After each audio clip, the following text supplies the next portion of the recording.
Captain Abhimanyu का सरिया निकालना है जी।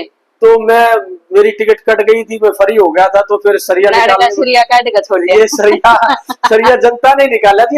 लगभग 1500 बच्चों को मैंने और मेरे भाई ने सरकारी नौकरी दिलवाने का काम किया है। बीजेपी का कोई बड़ा नेता और कांग्रेस के उम्मीदवार की टिकट कटवा सकता है मजबूत होने की वजह से कि मेरे को कमजोर उम्मीदवार मिल जाएगा और मैं यहाँ से जीत जाऊंगा। बढ़ने से पहले कुछ और होता है और बढ़ने के बाद कुछ और होता है। की बजाय मुझे मतलब यहाँ का कोई टिकट का इशारा मिल रहा है। बात तो इसी एक तौर पे मुझे यहाँ के राम राम शिवनाम में पिंकी किनारा और आप देख पा रहे हैं रियल हरियाणा। फिलहाल अगर बात करें तो बरवाड़ा हलके में मौजूद हैं और बरवाड़ा हलके में कांग्रेस पार्टी से 55 आवेदन गए हैं। ये बात आप सबको भी पता है।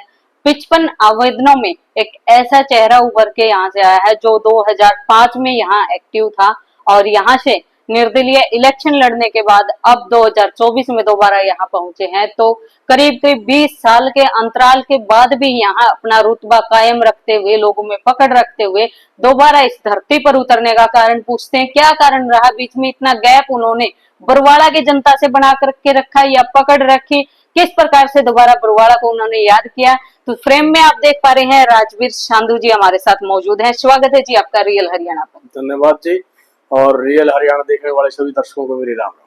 तो सर कैसे जनता से मतलब 2005 में निर्दलीय इलेक्शन आपने बरवाड़ा से लड़ा था, उसके बाद कैसे बरवाड़ा की जनता से दूरियां रही? देखिए 2005 के अंदर बरवाड़ा कॉन्स्टिट्यूएंसी के लोगों ने मुझे बहुत प्यार दिया और बहुत अच्छे वोट मुझे निर्दलीय उम्मीदवार होने के बावजूद भी दिए थे जी। लेकिन उसके बाद में 2009 के अंदर डिलिमिटेशन होने के बाद में बरवाड़ा हल्के के 3 पार्टों में बरवाड़ा हल्का बट गया, उकलाना हल्का अलग से बढ़ गया और मेरे गांव के मतलब थे उस टाइम 15 गांव थे वो नारनौंद के अंदर चले गए और कुछ गांव बरवाड़ा के अंदर रहे। लेकिन भले ही मैंने नारनौंद में काम किया, उसके बाद में नारनौंद से कांग्रेस की टिकट पे चुनाव भी लड़ा है जी। लेकिन मैंने अपनी कनेक्टिविटी कभी भी मतलब यहाँ से खत्म नहीं की, मतलब दूरियां नहीं बढ़वाई, बिल्कुल दूरियां नहीं बढ़ाई। किसी के शादी ब्याह का मामला था, किसी के मरगत का मामला था, किसी का दसूटन का मामला था या कोई सांस्कृतिक प्रोग्राम थे जी। एवरीवन जितने भी प्रोग्राम जब भी यहाँ किसी ने मेरे को बुलाया तो मैंने कभी भी यहाँ आने से मना नहीं किया। कैसे मतलब लोगों को ऐसे मैनेजमेंट आपने रखी, एक नेता अपने हल्के के जो 59-60 गांव जो होते हैं उसमें टाइम नहीं दे पाते, आपने दो हल्कों में नारनौंद में और बरवाड़ा में दोनों जगह कैसे मैनेजमेंट की? पिंकी जी बरवाड़ा कॉन्स्टिट्यूएंसी को मैं अपनी कर्म भूमि मानता हूँ जी। कई गांव तो ऐसे थे जहाँ मेरे गांव की रिश्तेदारी भी नहीं थी। इवन मदनपुरा भैणी बादशाह बुर्गा, अगर मैं मदनपुरा गांव की बात करूँ तो मतलब मेरी कम्युनिटी के भी वोट वहां ज्यादा नहीं थे जी। अदर कम्युनिटी के वोट थे, उसके बावजूद भी 66% वोट मेरे को वहां निर्दलीय उम्मीदवार के तौर पे उन लोगों ने दिया। उनका प्यार ही था जिसकी वजह से मैं उनसे लगातार जुड़ा रहा। आपने लगातार कांग्रेस पार्टी पर विश्वास बनाए रखा, बीच में कांग्रेस पार्टी ने एक बार आपसे उम्मीद भी लगाई, टिकट दी आपको, उसके बीच आपने एक बार जेजेपी में जाने का कैसे इच्छा बना ली? जेजेपी में जाने का मेरा कोई मामला था नहीं और न जेजेपी में गया था जी। उस टाइम पे कुछ ऐसी परिस्थितियां बनी थी कि कांग्रेस की टिकट के मामले में जी। मुझे टिकट मिलो ना मिलो एक अलग बात होती है लेकिन बीजेपी का कोई बड़ा नेता और कांग्रेस के उम्मीदवार की टिकट कटवा सकता है मजबूत होने की वजह से कि मेरे को कमजोर उम्मीदवार मिल जाएगा और मैं यहाँ से जीत जाऊंगा, मैं मजबूत उम्मीदवार का टिकट कटवा सकता हूँ। तो उसकी वजह से थोड़ी नाराजगी हो गई थी तो मैंने राम कुमार गौतम की मदद करी और राम कुमार गौतम जी एमएलए बनने में कामयाब। सिर्फ मदद करने गए थे या ज्वाइनिंग भी करी थी? नहीं, ज्वाइनिंग का कोई मैटर था नहीं, मतलब वो एक हालात थे उस टाइम के और कॉन्स्टिट्यूएंसी की मांग थी लोगों की कि भाई कैप्टन अभिमन्यु का सरिया निकालना है जी।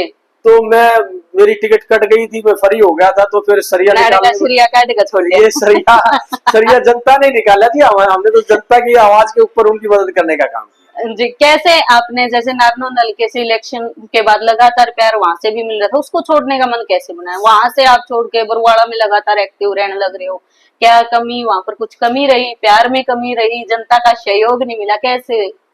ये राजनीतिक बातें हैं, कोई बातें जो है कि पब्लिकली शेयर नहीं की जा सकती जी। लेकिन नेताओं से मेरी बात हुई, कांग्रेस के सीनियर नेताओं से बात हुई तो वहां की बजाय मुझे मतलब यहाँ का कोई टिकट का इशारा मिल रहा है, बात तो इसी तौर पे मुझे यहाँ के बारे में बड़े नेताओं से इशारा मिला कि आप यहाँ की नारनौंद की बजाय आप वहां जाके अपनी ट्राई करो।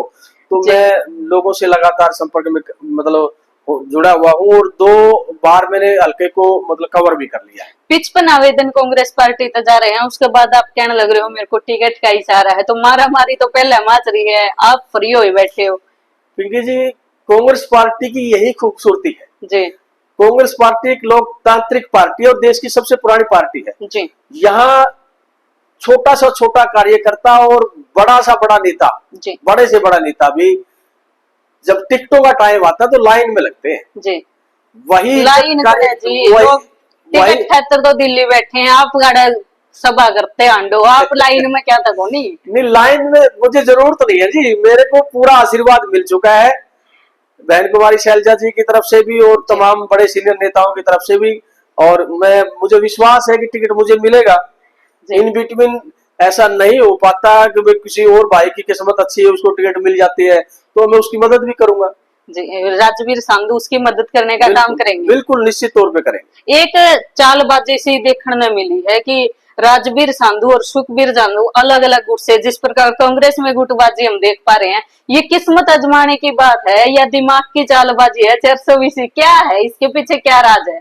कुछ नहीं है, मेरे बड़े भाई साहब आए हैं, रिटायर्ड कमांडेंट है और जिला पार्षद भी है जी, उनका भी मन करे किया कि मैं चुनाव करूं, राजनीति में आऊं और मैं भी चुनाव लड़के देखूं, तो उनको भी कुछ लगा, वो सोच के अपने हिसाब से काम करने लग रहे हैं, मैं अपने हिसाब से काम करने लग रहा हूं। साहब के नेतृत्व में वो कंटिन्यू चलने लगे हैं, बहन कुमारी शैलजा के नेतृत्व में आप वो उनकी अपनी सोच है, उसके बारे में वो अच्छे तरीके से बता सकते हैं। मैं तो अपने बारे में कह सकता हूँ कि मैं कुमारी शैलजा को, राहुल गांधी जी को अपना नेता मानता हूँ और उनमें मेरा अटूट विश्वास है। जी। बरवाड़ा की जनता से कैसा प्यार देखने को मिल रहा है आपको? लगातार ग्राउंड पे आप जा रहे हैं, क्या कुछ देखने को आपको ग्राउंड पर मिल रहा है?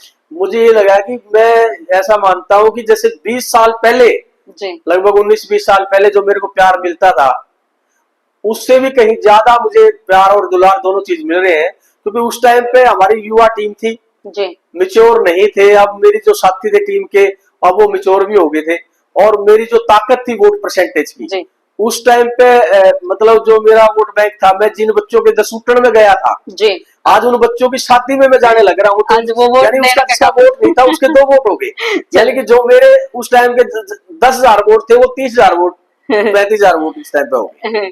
चलिए सर, अगर बात करें आप उकलाने हल्का में आप लगातार काम करो, एजेंडा आपका क्या है? और एजेंडा तो पहले आप बात करेंगे बीजेपी के कार्यकाल तक किस प्रकार नाराज हो, क्या कमी लगी आपने? बीजेपी का जो कार्यकाल है वो एक लोकतांत्रिक तरीके से उन्होंने काम करने का काम नहीं किया। पोर्टल का मामला है, अग्निवीर का मामला है, चाहे महिला पहलवानों का मुद्दा है, बेरोजगारी का मुद्दा है, महंगाई का मुद्दा है, आज महंगाई चरम सीमा के ऊपर है, तो मतलब सरकार पूरी तरह से शासन को चलाने में बिल्कुल फेल रही, और आज हरियाणा प्रदेश की जनता बीजेपी को उखाड़ फेंकने का काम बहन कुमारी शैलजा के नेतृत्व में हरियाणा के अंदर कांग्रेस की सरकार बनाने का काम करेगी। आपका क्या एजेंडा बरवाड़ा को लेकर? अगर बरवाड़ा की जनता आपका साथ देती है, संगठन आपको आशीर्वाद देता है, तो क्या एजेंडा है, किस प्रकार का विकास कार्य आप बरवाड़ा में करोगे? बरवाड़ा कॉन्स्टिट्यूंसी के अंदर बहुत सी कमियां हैं जी, और असली बात मेरा एक ही एजेंडा है कि एमएलए बनाती है जनता एक विश्वास के साथ में जी, जनता के हितों की रक्षा करना एक विधायक का काम होता है, और जनता की जन सुनवाई करना सबसे बड़ा मुद्दा होता है। मैं जनता की जन सुनवाई करते हुए जनता की तमाम समस्याओं का निवारण करने का काम करूंगा। एक डर और है बरवाड़ा हल्के के लोगों में, कदे हम जिता दे अरिसा नेता हो जाए जो हमने छोड़ के दिल्ली जा बैठा है, रोहतक जा बैठा है, किवाड़ खुले तो पांदे होंगे इन्हें। देखो जी, मैं ना तो दिल्ली का हूँ ना मैं रोहतक का हूँ, मैं तो यही का हूँ, ये मेरी बड़े जाना है जी, यही लोगों के बीच में रहना है, यही आपने जिंदगी पूरी करनी है। और मैं तो मेरा तो एक मानना है, अगर आप लोगों को अमर होना है जी, तो लोगों के लिए मिटना पड़ेगा, जब भी लोग आपको अमर की श्रेणी में लेकर के आए। ऐसी कौन सी टीस आपके मन में है जो आपकी कलम पहला कार्य के लिए चलाने के लिए आपकी कलम तरस रही है? बरवाड़ा की कौन सी टीस? पहले तो मैं इस चीज को उठाना चाहता हूँ कि भाई कलम से पहले तो ये है कि जुबान की बात है। नेता ये कहते हैं कि भाई बनने से पहले कुछ और होता है जी, और बनने के बाद कुछ और होता है जी। तो सबसे पहले तो मैं इस बात को खत्म करने की कोशिश करूंगा कि बनने से पहले का जो नेता था और बनने के बाद का जो नेता है वो बनने से पहले के नेता से अच्छा स्वभाव में आया है। बनने के बाद अच्छे रहोगे। जी जी जी। एजेंडा फिर इनका आगे जरूर रख दो, कौन से काम आपने न्यू होटल लिए बन गया तो यो बन जाएगा।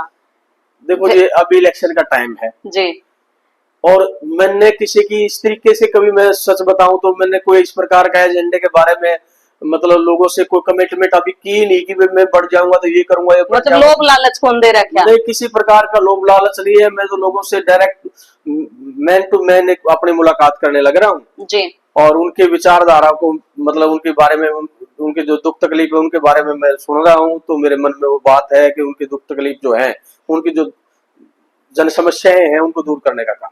अभी लोकसभा इलेक्शन की बात करा तो उसका कितना इफेक्ट पड़ेगा विधानसभा, क्योंकि लोकसभा में कांग्रेस को यहाँ से मात खानी पड़ी। लोकसभा में 68,000 वोटों से लगभग बीजेपी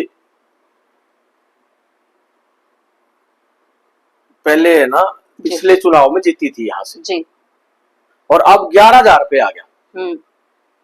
तो इसका मतलब 3 लाख जो वोटों का मार्जिन था वो मतलब 62-63,000 पे निपट के रह गया। तो निश्चित तौर पे कांग्रेस की सरकार आ रही है और पूर्ण बहुमत के साथ सरकार आ रही है। लोकसभा का चुनाव का जो पूरा असर है वो कांग्रेस पार्टी का, उसको पूरा का पूरा कांग्रेस पार्टी को फायदा मिलेगा। चलिए, एक मामला बरवाड़ा में काफी उछड़ा था, जोगीराम शाह का फोन जो है दुष्यंत चौटाला में संगठन में इतनी पकड़ नहीं थी कि फोन उठा ले, या फिर उनके अंदर इतनी पावर उन्होंने नहीं दिखाई कि मेरे को जनता ने चुना है तो मैं एक धाक के साथ अगले को बोल सकता हूँ कि भाई फोन उठा काम कर। आपकी पकड़ कैसी है संगठन में? प्रियंका जी, मैं 2007 से लेके और 2014 तक जी कांग्रेस पार्टी का पंचायती राज विंग का प्रदेश अध्यक्ष रहा जी, और राहुल गांधी की टीम में मैंने राष्ट्रीय सतर पे काम करने का काम किया है जी। जहां तक पकड़ की बात मैं कहता हूं, मैं एमएलए ना होते हुए भी सैकड़ों बच्चों को मतलब लगभग 1,500-1,500 बच्चों को मैंने और मेरे भाई ने सरकारी नौकरी दिलवाने का काम किया है। और ट्रांसफर वगैरह मैंने आज तक परमात्मा की दया से किसी एमएलए को अपने निजी काम के लिए या जनता के लिए काम करने की जरूरत नहीं पड़ी। अगर सरकार होती है बिना एमएलए भी मैं मतलब अपनी इतनी पकड़ मजबूत रखता हूँ और ऑफिसर के साथ में भी जनता के काम करवाने में काफी हद तक सफल रहता हूँ। जी, लास्ट में क्या कुछ अपील जनता से करना चाहिए? मैं जनता से यही अपील करना चाहूंगा कि आपने पिछले 10 साल से भारतीय जनता पार्टी का कुशासन देखा है, इसको खत्म करने के लिए इस तानाशाही सरकार को उखाड़ फेंकने का आप संकल्प लें और कांग्रेस पार्टी को मजबूत करने का काम करें, यही मैं आप लोगों से अपील करता हूँ। चलिए भाई, कैसे लगे आपको राजवीर साधु के विचार? कमेंट सेक्शन में जरूर बताइएगा। और बरवाड़ा हलके को लेकर आपकी क्या मंशा है? क्या कुछ आप बरवाड़ा हलके में ऐसा देखना चाहते हैं कि जो अब नहीं है और उस विकास के बाद बरवाड़ा कुछ अलग दिखेगा, अलग चमकेगा? वो चीज भी जरूर बताइएगा। तो मिलेंगे एक और नई जानकारी के साथ, तब तक के लिए राम राम।